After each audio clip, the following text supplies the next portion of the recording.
If 90% of people are not going after their dreams, it tells me that we're locked into a system, and a system that sometimes doesn't work for us personally and humanity. And I think you have to be bold enough to break out of that system and say, hey, I know you say I should be working a 9 to 5. And when I work this many hours, I will receive this much pay, but I'm not being fulfilled.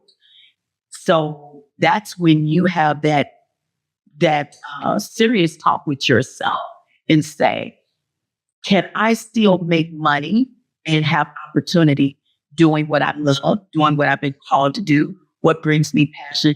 See, I look at it as position. That's a job.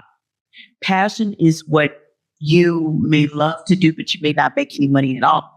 Purpose allows you and affords you an opportunity to do what you love, as well as doing what you've been called to do. So working in purpose, it's a bigger leap of faith. It's a blind leap of faith. But if you know going in that everything that you was born to do is already inside of you, it's a matter of you tapping into it. Why not? Because when you work a job, you go to school to learn a skill set, and someone else tapping into you and tell you that, okay, you're good at this now. Now we're going to employ you, but I make money out for you. Now, I believe in a system that says my gifts will make room for me, and they surely did. So this is where I believe self-work is important, because when I believe more in myself, I believe more in myself than I do the system. And that's why I have taken that leap of faith. That's why I continue on that journey, because I believe in me. I think what's missing is that a lot of individuals have not had an opportunity to really get to know self and believe in self and know that you're not going to let yourself down. I'm rooting for me every day. Every single day I'm rooting for me.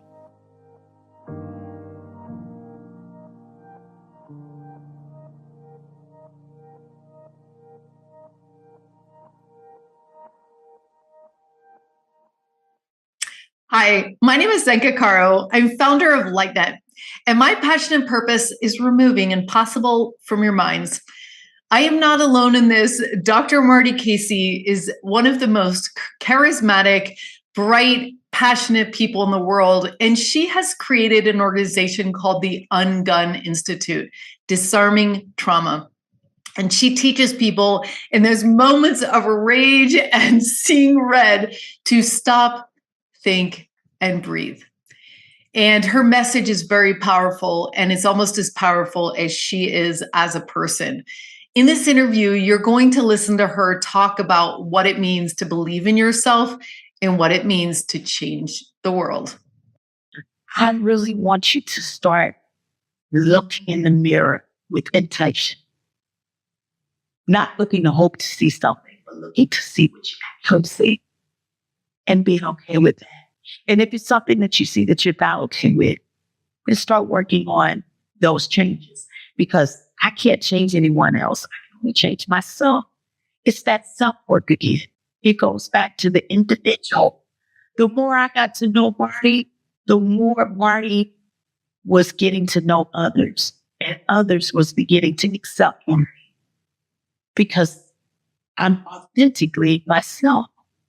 I'm unapologetically myself. I mean, you get to decide, oh, Marty's my cup of tea, or not.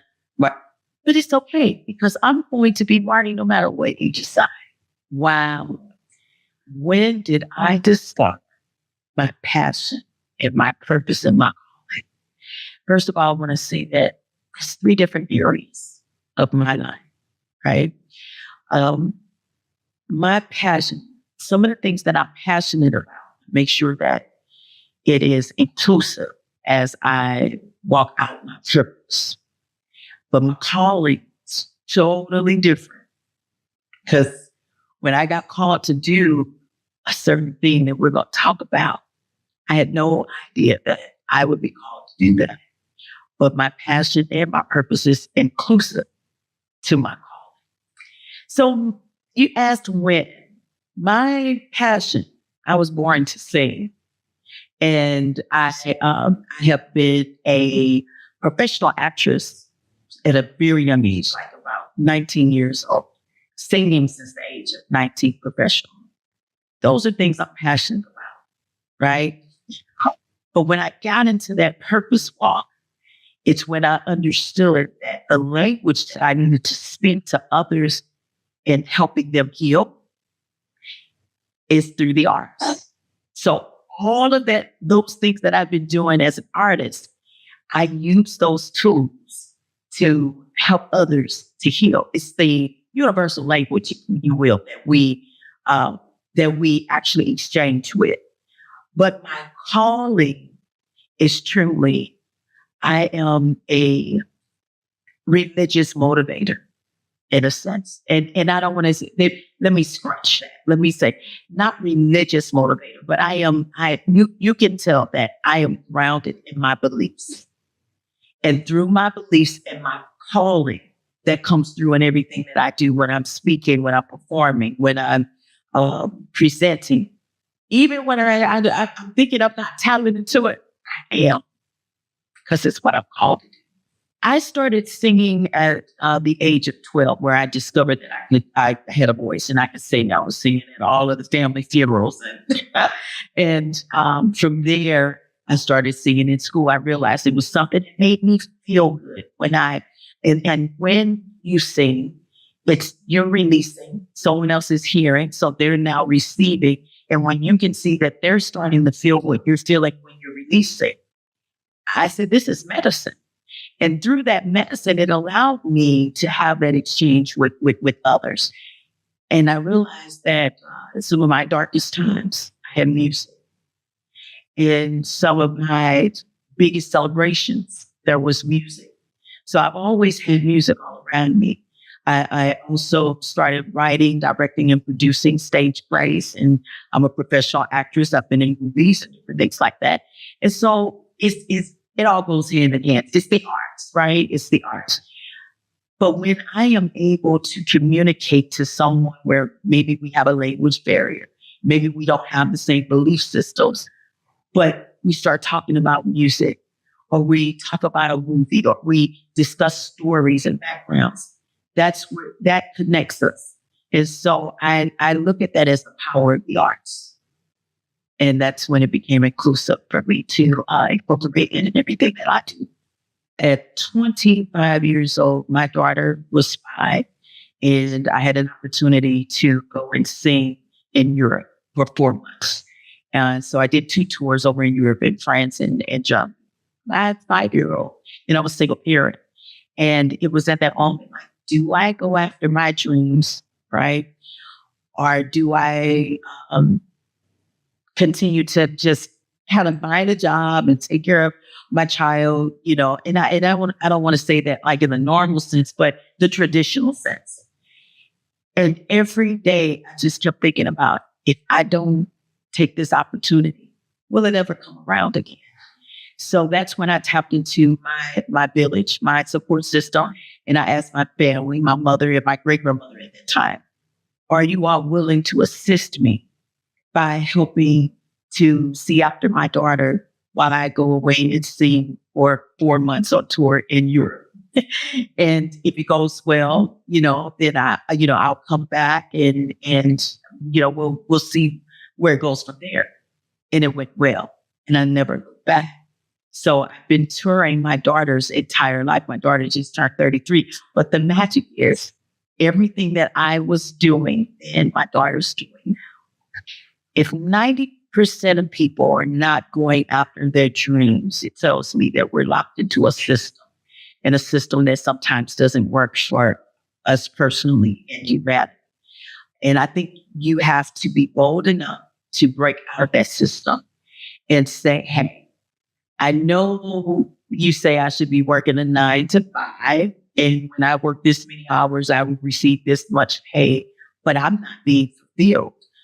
So that's when you have that serious talk with yourself and say, can I still make money and have opportunity doing what I love, doing what I've been called to do, what brings me passion. See, I look at it as position. That's a job. Passion is what you may love to do, but you may not make any money at all. Purpose allows you and affords you an opportunity to do what you love, as well as doing what you've been called to do. So working in purpose, it's a bigger leap of faith. It's a blind leap of faith. But if you know going in that everything that you was born to do is already inside of you, it's a matter of you tapping into it. Why not? Because when you work a job, you go to school to learn a skill set and someone else tapping into you and tell you that, okay, you're good at this now. Now we're going to employ you, but I make money off of you. Now, you know, I believe in a system that says my gifts will make room for me. They surely did. This is where I believe self-work is important, because when I believe more in myself, I believe more in myself than I do the system. And that's why I have taken that leap of faith. That's why I continue on that journey, because I believe in me. I think what's missing is that a lot of individuals have not had an opportunity to really get to know self and believe in self and know that you're not going to let yourself down. I'm rooting for me every day. Every single day I'm rooting for me. Every day I wake up and I think about, what is it that you want to do that helps with what you're doing? How do you move forward? Coming here, I came alone. I traveled alone from St. Louis, a flight from St. Louis to Boston, Boston to Madrid, Madrid to Ibiza. Who does that? Me, because I believe in self. How does one believe in themselves? Do you know you? That's the first thing I'm going to ask. How well do you know yourself? And that starts with our emotional track. What makes you happy? What makes you sad? What triggers you? What brings you joy? What motivates you? If I start asking those types of questions, a lot of times people stumble and they have to stop and really think. But if I ask a very simple question to someone that they're around all the time, they can answer without hesitation. If I ask a wife, what brings your husband joy? Oh, he absolutely loves when I, what brings you joy? And that's what you get, right? I really want you to start looking in the mirror with intention. Not looking to hope to see something, but looking to see what you actually see and being okay with that. And if it's something that you see that you're not okay with, then start working on those changes, because I can't change anyone else. I can only change myself. It's that self-work again. It goes back to the individual. The more I got to know Marty, the more Marty was getting to know others, and others was beginning to accept Marty, because I'm authentically myself. I'm unapologetically myself. I'm me. You get to decide. Oh, Marty's my cup of tea, or but it's okay, because I'm going to be Marty no matter what you decide. Believing in yourself is setting goals. It's just knowing that, okay, this is what I'm going to do. And when you set out to do that, whatever that may be, so I'm going to give an example for myself. If I'm asked, I was just asked to do a presentation at one of the largest, most prestigious universities in our city. And I was like, oh, can I really do this? Well, yeah. I speak everywhere else. Why not? Why am I being intimidated? Because these are doctors and professors. Okay, let's do it. And when I did it, sweating on my nose, clammy in my hands, I was able to inspire a lot of those individuals in the room, because I showed up as myself. I did it scared, I did it. I achieved it. So now I'm looking for, well, what other universities do I want to go and speak at and transition and take this message somewhere else? And when I set that goal and I did it, I achieved it. And now I want to continue that. You have to just take one step forward. That's the hardest part of what we're talking about today. When an individual hasn't begun that journey of finding their purpose and their passion, they're too scared to take that first step. And that first step is simple. It's, I'm going to believe in me. Well, there's been a lot of shifts and changes, if you will, over the last few years. And what's happening is a lot of the administrators and professors or what have you are finding that it seems as if they're not really connecting with students any longer because of the way the dynamic has changed since COVID. So they wanted me to come and talk about reignite, restore, and reimagine. And in doing that, I shared with them a story about my husband, who was a 2-time state wrestling champion in high school in his freshman year and his junior year. But in his senior year, he took third. And what happened to the mindset of a champion, it shifted because he found out that he was expected a child. So he allowed the fear of being a father get in the way of his champion mindsets. We do that every single day. It could be one simple thing or a big thing that comes along in our life that shifts us so we could lose someone or our job changes or anything like that. And we allow that to stand in the way of our belief system of who we are. Going back to just knowing you. If my husband held on to the fact that he's a champion, no matter what was going on in his life, I believe he would have been the first 3-time state champion. He was the first 2-time state. He could have been the first 3-time state. But he allowed a change that was taking place in his life to interrupt his mindset.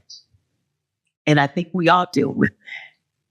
So if you were a champion then, you're still a champion. I tell him now, your name's still hanging up in the school. So you were still a champion when you took third, but you forgot you were. It's a mindset thing. You have to know who you are at all times.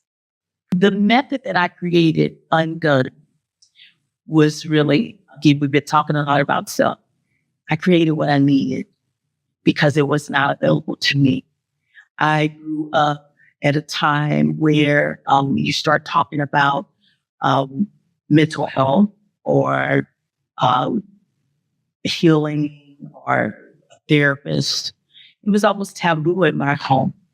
I grew up with a great grandmother who was born in 1910. All she knew was God and church. And whatever was going on with you, you hit your knees, you pray about it, and God's going to take care of it. Then my grandmother didn't go to church at all. My mother was on the fence. Sometimes she went, sometimes she didn't. It just depends on what she was dealing with. So for me, I really, truly had to find that balance. Where was that balance for me? Because I'm feeling some things and I'm dealing with some things, and it just seems heavy. And it didn't match my personality. Like, have you ever had a day where you just woke up and you just felt like you was in a funk? Like, and you knew that that's just not you. You wasn't yourself. Well, imagine being in a life where the life felt like it was funk. Because I watched my father abuse my mother. And that was not love. It was truly what it was abuse. So seeing that abuse, it had an effect on me because trauma is transferable and so is healing. So my father's transferring trauma. And I come from a place of love. There was not a good match there. So I was showing up sometimes not my best self. And I was reacting to some of the energy and the trauma that was around me. So when things happened, I reacted and there's fight, flight, freeze, or fawn. I was a fighter. but that's not who I am from the core. I'm a person of love. So when I would react that way versus responding, my reaction caused a lot of chaos from the inside. And that's why I said this self-work is important. It's that reflection of you knowing who you are. My circumstances put me in fight mode. But the core of who I am, I love. So I needed to work on me. So I created this method, and I used the arts in order to do it when I understood the power of the voice, of singing and speaking and doing theater, being able to express outside of the framework of how you live or who you are. It afforded me an opportunity to heal. And I said, wow, if I could bottle this up and teach others some of these simple tools and techniques, and I'll give you one. My biggest technique is stop, breathe, think. Simple. Stop, take a breath so that you can think. When we were growing up, I remember they were teaching us, and they made us practice this. If ever your body caught on fire, what are you supposed to do? Stop, drop, and roll. 3 simple words. But if you ask anyone, they're going to tell you that without thinking about it. Why? Because they made sure we practiced that. We knew it. We talked about it. We understood it. Now, personally, I've never been on fire. I'm grateful for that. But I know what to do. If ever I'm going to hit this floor and I'm just going to start rolling around, right? This is what I'm supposed to do. But no one taught us. What do you do when it feels like your brain's on fire? What do you do when that trauma hits, when that chaos kicks in, when you are emotionally unbalanced? You need to stop, breathe, think. I've created curriculum, and this is a part of the UnGUN method. And I'm excited about it because it's helping so many people across the world. 3 simple words, inspired by 3 simple words and of something I never had to do yet. But stop, breathe, and think. I have to do it every day. Every day. I'm faced with a situation where I may encounter someone and I want to say something, but it's not politically correct, or I want to do something and it's not really my place. And so I just stop, take a breath, and I think about the approach, and I think about the intention. And is it necessary? And it's helped me to be a better person. Those are the ones that are in fear, that's walking around with the guns and feeling like they have to prove themselves to someone. Someone who's trained to go out like a Navy SEAL individual. No, you won't even know that they're part of the Navy SEALs. That's like, they don't even discuss that. It's not up for discussion. But when the time comes for them to do their job, trust me, they're going to do it, and they're going to do it well. It's a time and a place for everything. It's a time and place for war. But there's also a time and place for peace. And right now, that time and place for peace starts with self. You're either living in pieces or you live in a life of peace. Which one is it? If you're living in pieces, you're broken. And hurt people, healed people, healed people. I live a life of peace because I mended my brokenness. So it goes back to what was asked earlier. What keeps people from moving forward in their passion? I think really, or their purpose, I think that's the answer. Broken people can't hold all these pieces together and move forward. You got to stop and mend those broken pieces so you can be whole. To have purpose. So I would say we need to help people heal so that they can move in purpose. So I would honestly say the answer is you have to become whole. If you really want to walk in purpose, you has to become whole, not broken. Because that's what it was for me. I looked like this wall in broken, shattered pieces, I did until I became whole. Once I became whole, I could do anything. I could do anything. That's when I believed in Marty, probably because I saw the wholeness of Marty. Yeah. Because at first I was just seeing her, myself, pieces, parts.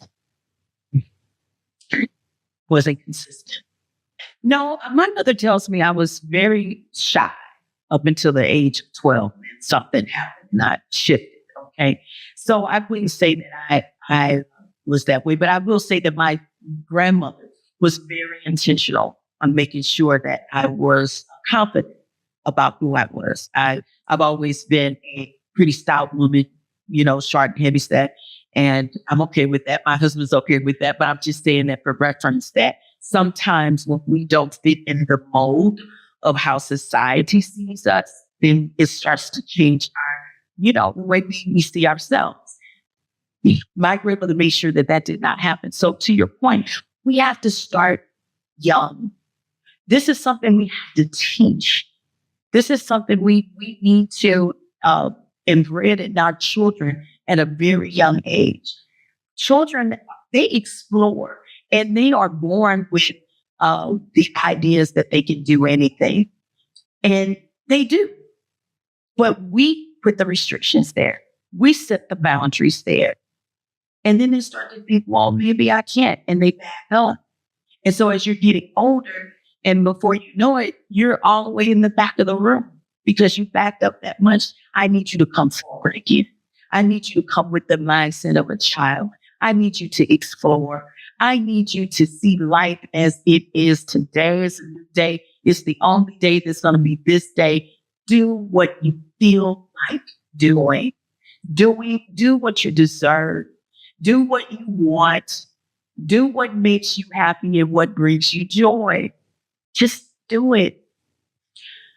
I think if you was to ask others, who is Marty Casey? What does she bring? I think they're going to say honest. I think they're going to say she brings a level of safety and justice. I think that those are the things that kind of stand out front when I hear others speak about me. That's what I hear often. But what I set out to do, I just really want to be a dependable friend. I want to be that person, that human that if you need me, reach out. If I can help, I will. If I can't, I'll try to find someone who can. But I don't want to see you fall. So if I can just make things a little bit easier for you, that's what I set out to do. So in my purpose work, in my passion and all those things, that's what I bring forward. That's my intention. A pot of gumbo. The world would be a pot of gumbo if everyone was just living themselves and living. And because let me say this, when we tap into being ourselves, I'm accepting me, right? That takes off so much pressure. That relieves you of so much stress of trying to fit in a box of something else, what someone else wants you to be. Like on your job, what do you have to be? Right? In your marriage, what do you have to be? As a parent, what do you have to be? But if I can just be me and that's accepted, oh my goodness, what a beautiful rainbow world this would be. Yeah. I mean, I think so. I want you to be. I want him to be him. I want to be me. I just want to be myself. Are you looking to begin your life of passion and purpose? We are waiting for you with our groups of 8 to 12. These loving teams are formed to look over our success data to find the fastest and funnest and most direct way for you to find your purpose and calling in life. To find out more, go to wholemovement.vet/purpose.